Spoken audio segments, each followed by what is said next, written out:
I wanted to ask about the continuing overdose crisis in BC. We don't have the numbers for the last 2 months of the year yet, those numbers that are people who died. And it's already the worst year on record. What do you think your government needs to do differently to be able to turn the tide on this crisis? Well, as you know, Shannon, you've been covering this for a long time. It's a multifaceted problem, starting with gangs and those who would prey on vulnerable people for money rather than help. We need to work with communities on things like safe supply. The harm reduction strategies that have been in place starting in Vancouver at the turn of the century have been proven to be very effective, not just here, but in other jurisdictions. It's still resisted in some communities, but not so much here in British Columbia. Making sure there's safe supply is not as easy as snapping your fingers. We've certainly discovered that since 2017, but we'll continue to work on that with communities, with stakeholders. But I understand that the coroner will be issuing a report later this week that will be highlighting the devastating impact of the second public health crisis here in British Columbia, the toxic drug supply and its consequences for people and families. I haven't seen the report. I expect to be briefed on it in the next number of days. But we have a Minister of Mental Health and Addictions who's working tirelessly to find ways to collaborate with care providers in communities and others on the front lines to make sure that we're doing everything we can to improve outcomes for people who have addictions and challenges with the toxic drug supply. But if it were simple, we would have solved it.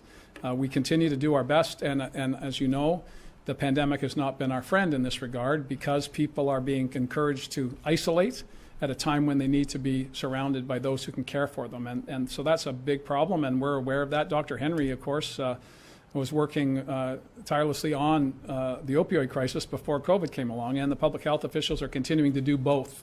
And they could use a bit of a break as well, but there's no break in sight on the opioid side other than continuing to work with partners in the communities, working with the federal government on things like decriminalization and safe supply. But those are just some of the tools that we need to have to meet the challenges. And families are constantly calling out to us to do more, and we do our best. Destigmatizing addictions is a key part of that, and I'm quite proud of how the community, not government, but how the community has responded to destigmatizing mental health issues and addictions. And that's all to the good. A better understanding of the challenges helps us bring more allies to the table for types of tools that we'll need to finally defeat this. But when we can be together more regularly, where we can have people with friends and loved ones to manage any of the challenges that they may have, we'll get better outcomes. Follow up, Shannon? Yes, the throne speech mentions that the province will continue to press for federal leadership when it comes to decriminalization. The minister's submission to Health Canada went in I believe it was early November.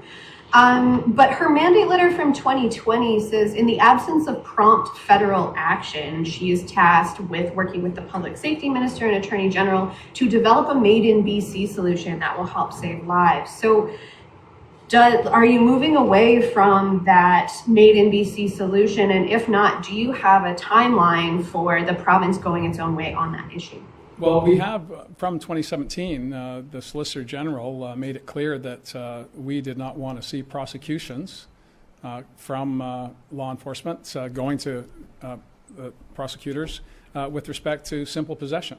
So that was a Made in BC solution. What we want to see from the federal government is relaxing or changing the criminal code, which is their responsibility, which will give more comfort to law enforcement that they're not just following a guideline, but following the law.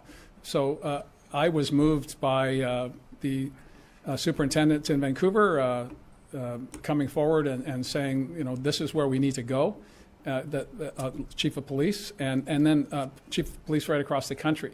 And I expected faster action, quite frankly, from the federal government, but these are not easy issues, and they always have a season. We brought forward a formal request last fall, but that was after collaborating with City of Vancouver and others to make sure that the federal government understood that this isn't a Vancouver issue, it's a British Columbia issue. And they were working with the view that this was only a downtown east side issue, and we all know that that's not the case. So first of all, having an understanding in Ottawa, and I believe that that's now well and truly there, that we need a British Columbia focus, and I would suggest a national focus on these issues, and I'm hopeful that that will come.